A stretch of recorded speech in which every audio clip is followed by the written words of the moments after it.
Yeah, recorded. All right. Aside from the collection system footages there, routine maintenance, routine operations last month. Special cleaning summary is elevated.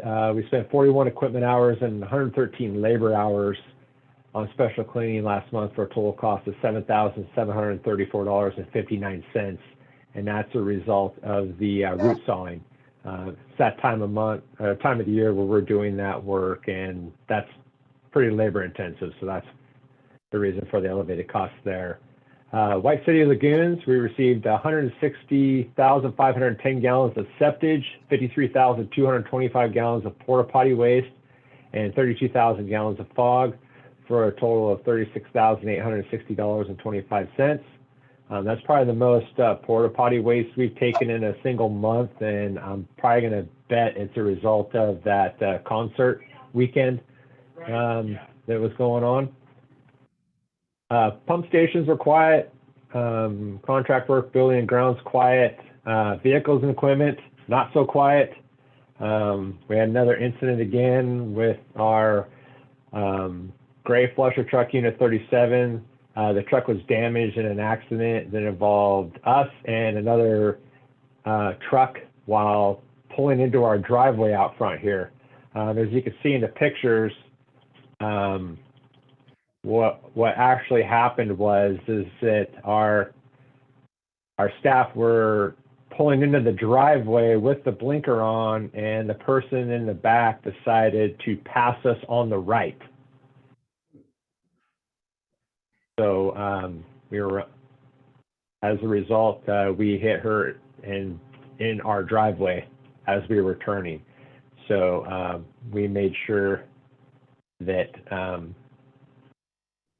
we got a hold of the Central Point PD, and we were able to have the driver cited for insurance purposes. So that's a positive thing. As far as damage goes, it's pretty minimal. It'll probably be somewhere, $3,000 to $4,000 when we get the parts in and we're talking about our labor to get everything fixed up. But the truck is still operational. We got a new tire put on. So all that other stuff was just been back out of the way, and it was business as usual on Monday. So we'll get that other stuff fixed up.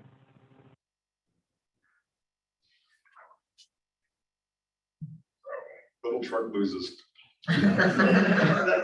Don't pass on the right. Yeah, don't pass on the right. Yeah, not good. So we're trying to stay on the down low, and it doesn't seem like it's working very well, but we're doing our best.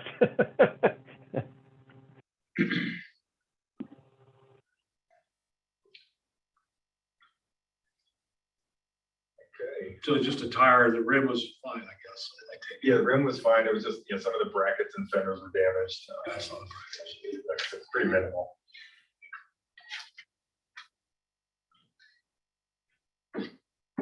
$3,000 or $4,000 is what I used to pay per car, but not anymore. Okie dokie. Thanks, Shane. Thank you.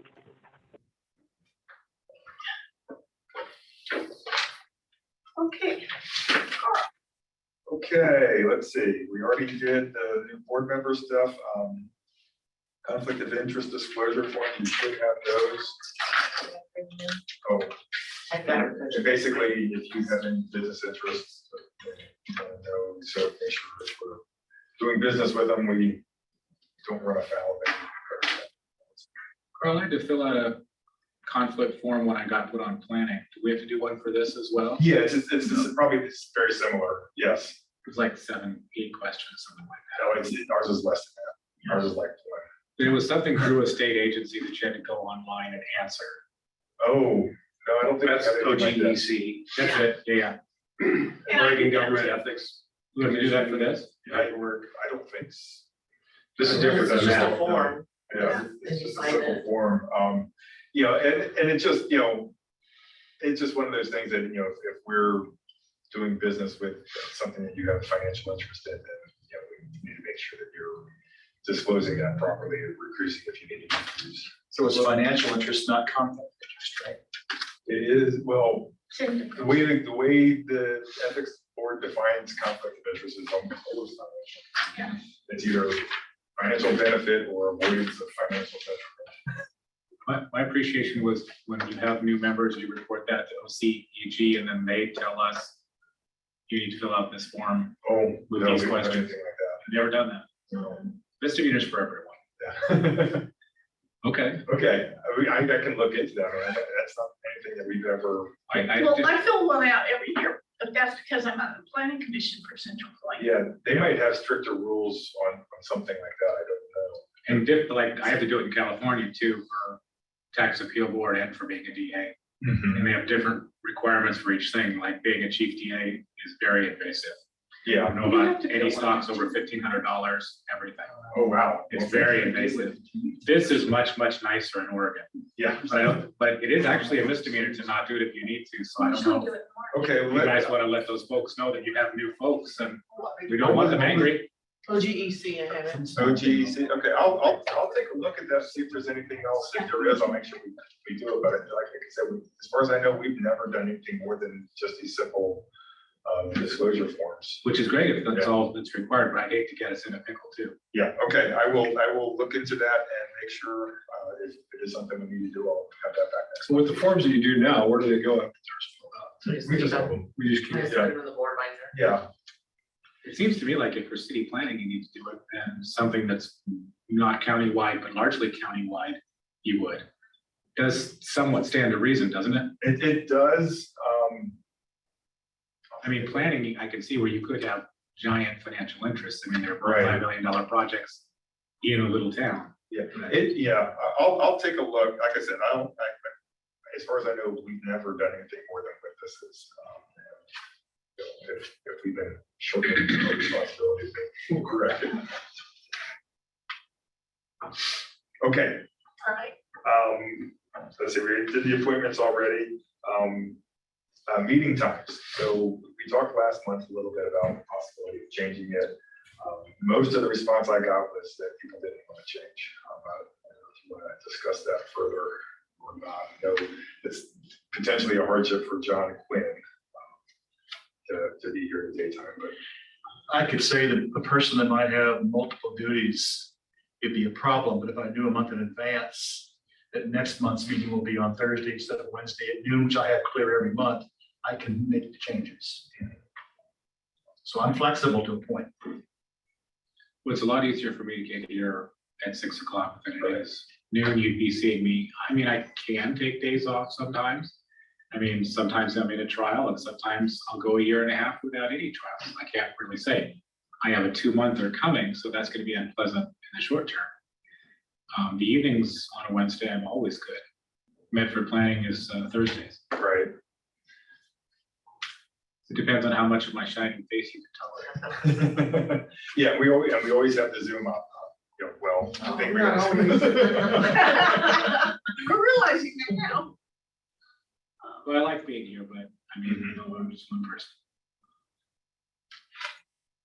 On those meetings that I have on Wednesday evenings, they ask a month in advance, are you available? If I knew there was a meeting on a certain date, I could say no, and they're flexible to meet my needs. Well, if it were just as what we're doing now, third Wednesday, is that what it We're is? third Wednesday, yeah, we've been third Wednesday. It's pretty much forever. I mean, there's. The only difference I think that's is kind of like so a much. informal agreement among all the local governments is that we try not to conflict with each other's meetings. The only other thing that I can think of that's third Wednesday in the evening is library, which I'm not on. I don't know if anybody else is. I don't think they are. That's about it. Yeah. Well, that would be my preference, but I also know that I'm just 1 of 5 and the new kid. Does a Wednesday meeting cause a problem? Evening is 6 o'clock, anybody here? No, I'm fairly flexible except when I'm not, but most of the time I am. I think that there's a couple of things. When John was running, we talked about it a little bit, and I thought it might be beneficial for Roger because Roger's still working. Mhm. But evidently, it wasn't. And then the other thing on that is we've got all the staff here, yeah, when we do our lunch. And that's kind of nice. We're not asking them to stay over or whatever. And yes, they can Zoom in too. And so it's kind of one of those things. I like to be able to make it nice for everybody, but we're just not going to be able to do that. I think As a possible alternative, maybe we have every other meeting on a Wednesday night, Zoom capable. And have even the odd number of months, normal hours at 11:30 or 12. And the even numbers, it's not something I'd be fond of, but that's an alternative. yeah, it is an alternative. The thing is when you start making, well, the thing that would be a real problem is if we had public actually attending. Because when you start, it's like when they put a TV show out there and they keep changing the time of the TV show, so you don't get to watch it. You finally just give up because they're changing all the time. And sometimes it's there, sometimes it's not. And you want things to be consistent as much as possible. I see what you're saying. And it sounds like a good idea, especially for the fact that we don't usually have public. The problem would be, I would see, is having your staff available for this meeting at 6 o'clock on the Wednesdays. Yeah, Because that's, they'd have to be paid. yeah, It could be an overtime situation. and that's what it is. Yeah. And in the wintertime, for some of them, that could be fun, Driving at night. Yeah, yeah. I understand that. So, Personally, I have commitments on Wednesday and Thursday nights, once a week. So it'd be tough for me to make those.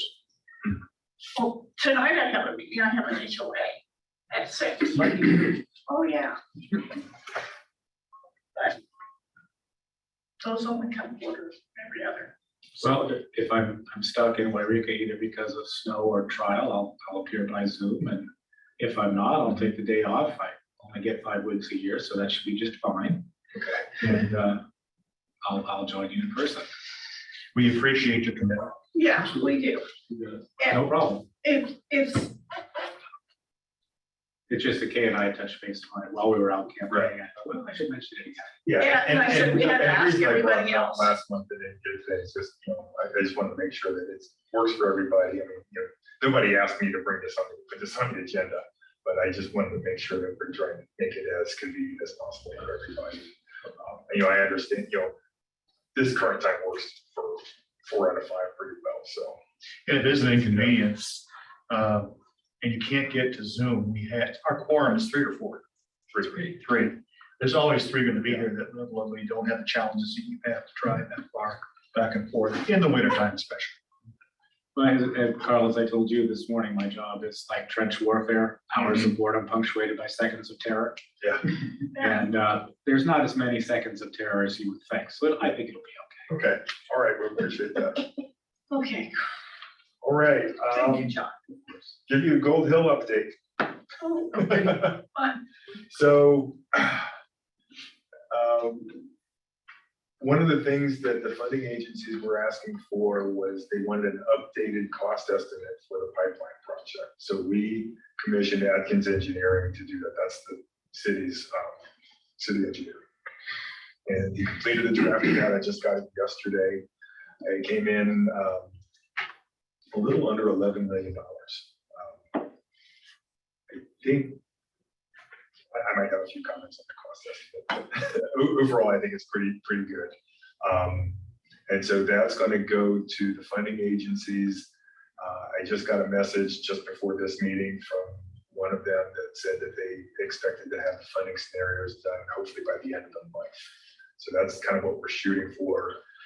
And then, so what that is, there's 3 main agencies we're working with. There's Oregon DEQ, there's the USDA Rural Development Fund, and there's the Business org and the Water Wastewater Fund. And they all have different loan terms, different principal forgiveness issues. But what I think we're going to expect, USDA, theirs is typically a 40-year loan program, and they have both the highest interest rates and the highest principal forgiveness. Wow. So I'm thinking we would probably end up from them, $3 or $4 million in loan, $3 or $4 million in grant, something like that. The Business Oregon Fund, their principal forgiveness is pretty minor. I think it's like $500,000. And in DEQ, they have the best interest rate, and their principal forgiveness has just recently been increased to $2 million. So what I'm kind of anticipating is that it's going to end up being about a $6 million loan, $6 million grant deal. We'll hopefully find out by the end of the month. Adam Hanks's last day as interim city manager is today. And supposedly they appointed a new interim yesterday, but I haven't had confirmation on that yet. So I was going to try to get that squared away. I wonder how many people we're gonna go through before this gets done. Supposedly they had a permanent hire lined up, but he got cold feet at the last minute. I have cold feet, don't go there. I don't blame anybody on that one. As we talked about earlier, is there any grant money available from our state? Yeah, that would be the DEQ. That's the Yeah. DEQ part, Yeah. okay? And the Business Oregon. Yeah. Part of it too. So tentatively, we're scheduled to do a town hall meeting with them on August 1st. That's August 1st. a Tuesday, like 2 or 3 weeks from now. And so, we'll present them with the information and say, this is what you're faced with. This is what it's going to do to your rates. This is how long it's going to take. We'll have all that information hopefully by then. And then it'll go, it's on the ballot for the August 22nd special election. See what happens. The mayor and the council seem very confident that it'll pass, but still, anything's possible. But we'll see what happens there. If it does pass, then we're going to kick this in a high gear. And there's going to be a lot of work involved with working with the donor agencies and getting the engineer on board to get the design work done. So it's going to be a big project. It's going to take a lot of time. It's going to consume a lot of our energy for the next couple of years for sure. So that's what I know for now. Well, I think you asked us about our opinion on RVSS's participation in parts of, how much you do or how much you let out, or how much you subcontract. And I mean, I would offer that Shady Cove's paying for this in the end anyway. I wouldn't take on, sorry, Gold Hill. I wouldn't take on anything that you got any question about, just pass it on to consultants if it's in I the. kind of agree with that approach also. We've done this latest round of TQ revolving loan fund, going through all the environmental affairs and everything, and I took that on. That's not my strong suit. and that's been a real challenge. We're getting through it and we're getting it done, but it's not, it is very taxing, and there are people who specialize in that, probably better on a project this size to work with them. Sometimes it's good to stretch your capabilities, but a lot of times it's just good to go with your strong stuff and leave the other stuff. Well, we're getting it done though, so that part's good. Yeah. Okay, and then the last thing is, since we kind of changed up the way we do performance reviews, right? I wanted just to have a discussion with the board about, what kind of goals and expectations we're going to have for the coming year. And I scratched out a few of my ideas, but I wanted to also supplement that with anything you guys might have think we might want to do. Okay.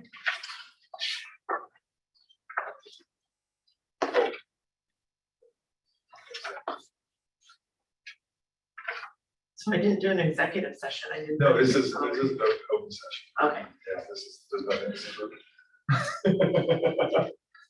So I kind of, the first thing I put on here was gold hill. Obviously, that's going to be the biggest time commitment that I'm going to have. And so I did lay out, the things that I think that we're going to need to do coming up. And so the one question I had is about the funding applications, and Roger, I think, already answered that we would probably want the consultant to handle that aspect of the project. The importing, the billing information in the software, that's going to be mostly on Brenda and her team to do that. I don't think it's going to be too, and Carol's part of the team. Carol's working with the billing software, but I think one of our biggest challenges there really is going to be the reliability of their water meter data. So we don't necessarily trust what they have right now. So We can go with fixture count instead. for yeah, businesses. so we'll be working on that. And then one of the things that Is that the technology part of it or the labor part of it for that? I think some of their meters are really outdated, and I know they've been making an effort to try to replace them, but I don't know if that's all been done. And then, it still needs the labor of someone to read them and someone to transfer the information and get it to us. So for us, the fixture count would be Yeah, I mean, we do that with all the other cities we work with. It's pretty standard, and it's automated. I mean, they send us the files, it links up to our customer accounts and we bill. Okay, So it's not, there's nothing unusual about it, but it's, that's it, their capabilities are much more limited. The key to all this, though, with all the work involved, is Gold Hill's decision. Yes. yeah. And if they decide no, then our problem solved. Much. For a while, they'll be back. Well, I'm sure they will. Yeah. Unless they get the other 20,000 residents, they'll pay for it. Yeah, so it's and that's going to be key. And I think, the important thing when I go to the town hall meeting is, to make sure that don't have unrealistic expectations, because I think there's still in some people's head, they love this.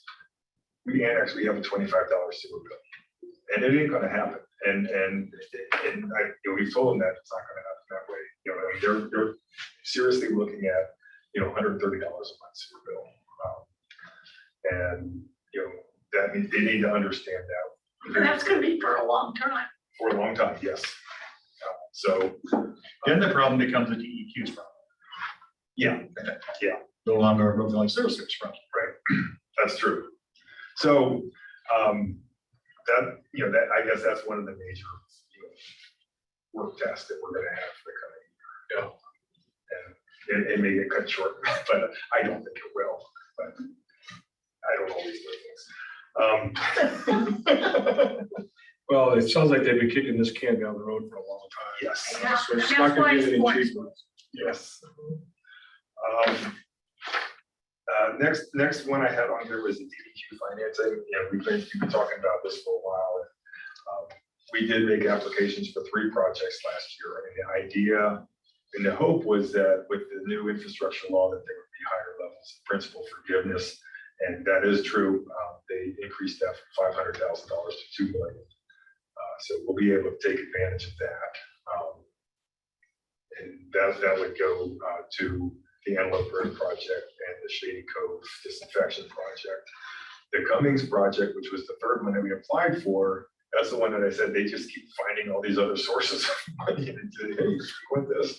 So there's 2 other grants that they're giving us, and so like I said, I think we're going to end up paying almost nothing for that project, which is going to be kind of it's a weird thing. And the reason I bring that up, so the goal really on this is to go through, finish the process, get the loan papers signed. Right now, we expect to have most of that done by December. But the other question here is this is something that we've never really done. We've never tried to play the grant game, never tried to wrangle money like that. And I think, especially with that infrastructure bill that's out there is there seems to be an awful lot of floating around. And I guess the question is do you want us to try to get more involved in that?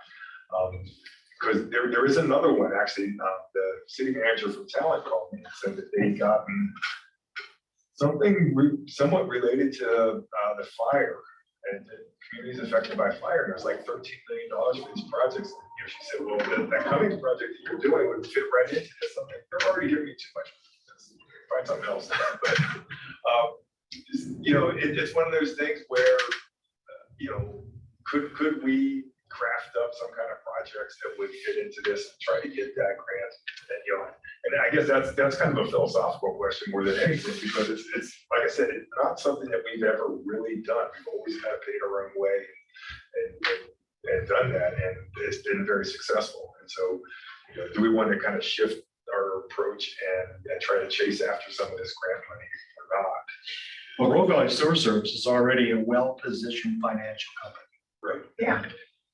Why jeopardize that? If there is grant money coming and there's forgiveness involved, why would you not want to accept it? That's a good point. And yet, the other thing, especially is like with talent in that area, with the fire, how does it help our communities overall? I mean, if we're putting it, if it's going to infrastructure that can benefit the area overall, the only thing I get concerned about is staff. How much, if we ramp up for doing some of these things, which I don't necessarily think is a bad thing, but if it stops, if the grants funding stops, or we finish projects and there's no more projects, and if we've ramped up in any way with staffing, are we gonna have to, let go? Or do we overextend the staff that we have because we're trying to take advantage of all these things that are of a benefit to our community as a whole? So it's all of that stuff that you have to. Yeah, I would not want to increase staff to do any of that for that very reason, that if you start having your staff dependent on grant funding goes away. Been involved with that before, it's never a good idea. Yeah.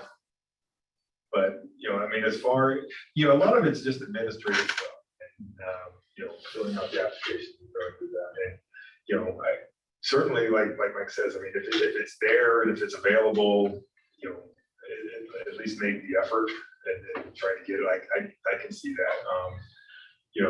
I would want to do it mostly, because we have a pretty extensive capital improvement plan. And so I think my approach would most likely be, what on this plan would fit into this box that they're looking for. So we've already got these projects. Because that's what we've been doing. Yeah. And, we are somewhat attractive to them because we get things done. And they don't like, spending a lot of grant money and funding money to projects that kind of spin their wheels and don't have it. We have a tendency to get things done fairly quickly. Yeah, I agree. I think the grant money, if you can get it and you can do it with the staff you have, that's great. Okay. Great thing to do. Plus it frees up money for other things too. Absolutely. You can equipment and Like a $400,000 TV camera truck. Yeah. really, you're actually able to increase your capacity, what you can do, and do better projects, that kind of thing. Get free up money. I'm all for it. Okay. Making if we can do it because we make the district overall more. Harder. There's some people in the public works field and that really specialize in that. And really, that's how this is their value to the companies. I can bring in all this stuff. Like I said, that's never been our, I always thought that, us doing all of our design internal was bringing it, that was how I measured my value when I was district engineer, because I know what consulting engineers charge. So I know what they're getting out of it. But this is a little bit of a different approach, but certainly I can, I'll explore those a little bit more fully. I think the one that I mentioned in talent, I think the application deadline that is September 1st. And there's going to be several rounds of it also. So I should be able to pinpoint something down there. See what we can come up with. Who's our grant writer? Carl. You? Maybe Joan.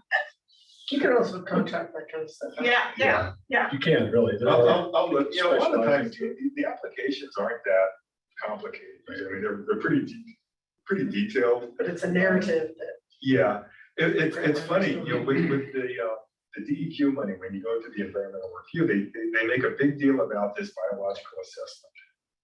And you need to hire a consultant. It's like, oh, let me look at what is actually in there. And they gave me some examples of other ones. Like, yeah, it's 500 pages long, but it's like 10 pages plus a bunch of appendices. And, you know, and so I can do that. And so I did, and, you know, got it through, so. And the more you do, the better you get at it, because a lot of it is boilerplate. Yeah. So, okay, all right, so I will explore those a little bit more fully and try to see where we can come up with something. Another one I had on here as a goal, and it's been on and off again, goal that we've had is upgrading our solar capabilities. And so, I mean, obviously we've got a 70 kilowatt system on top of the O&M building. We've got a 100 kilowatt system out at Dunn Pump Station. We actually went through and surveyed some of our other pump stations, identified, I think 4 of them that had good potential for that. But we've never really taken it any further than that. So I think that would be something that I still want to pursue. And I think, you know, it's getting cheaper. You know, the technology is getting better and the equipment's getting cheaper, so that's becoming more and more viable. So that's one I would like to pursue a little bit further. And then I mentioned on staffing here, we're real close. We just made an offer, got it accepted for the final treatment position operator that we were lacking. And the only thing I have that's vacant right now is a second GIS specialist. So that's something that I just want to get filled in the fairly near future. So those are goals that I've identified. John? So Carl, with respect to the solar, I mean, I'm generally supportive of that, provided the numbers work, but I should think there would be grants for that type of thing. Yeah, there very well may be, yeah. I mean, there are for residential homeowners and even commercial rental properties. I should think intergovernmental would be something good. Yeah, and I was working with a company, you know, there's a lot of these companies that come, we can do this, and I get deep into it with them and then it ends up fizzling. But I was working on something out at Shady Cove Treatment Plant, and it just fizzled. So a lot of the ones that say, you know, the no cost, low cost stuff, it isn't quite exactly what you're trying to sell. But you know, Aside from that, the fact that the increasing demand on our electric grid, it protects your ability to function if the grid couldn't handle what the future looks like. Yeah, that's one of the things they're pushing is totally independent things that have battery backups that you know, if the grid shuts down entirely. You know, they were trying to pitch me on a thing, a treatment plant that would run the entire treatment plant if the grid went down. I'm like, you know, I don't want all those batteries. I mean, I can't protect those batteries from the heat. I don't like the idea, but that's where a lot of the grant money is focused on batteries. Okay, I will explore that further. One thing I didn't put in my memo here, but a few years ago, like before COVID, I put together a series of kind of schoolhouse rock education programs. Did you sing with it? But it was just kind of, it was to help the board. It was just kind of, you know, understand more about our history, understand about the various agreements we have with all the different governments, that kind of stuff. And I'd like to start doing that again. I try to keep it about 10 or 15 minutes at the end of the board meeting. We just kind of go through a PowerPoint, and it's just picks on a different item of, you know, of our operations, because there really is an awful lot going on. And, you know, I mean, I don't expect you guys to know all of it, but it's good to know enough of it that when we're talking, you're not in a cloud. So that's one thing I would like to start. I like those. Those were good. Anybody my age can do the preamble without singing it? Oh, yeah. We are people in order. Very good.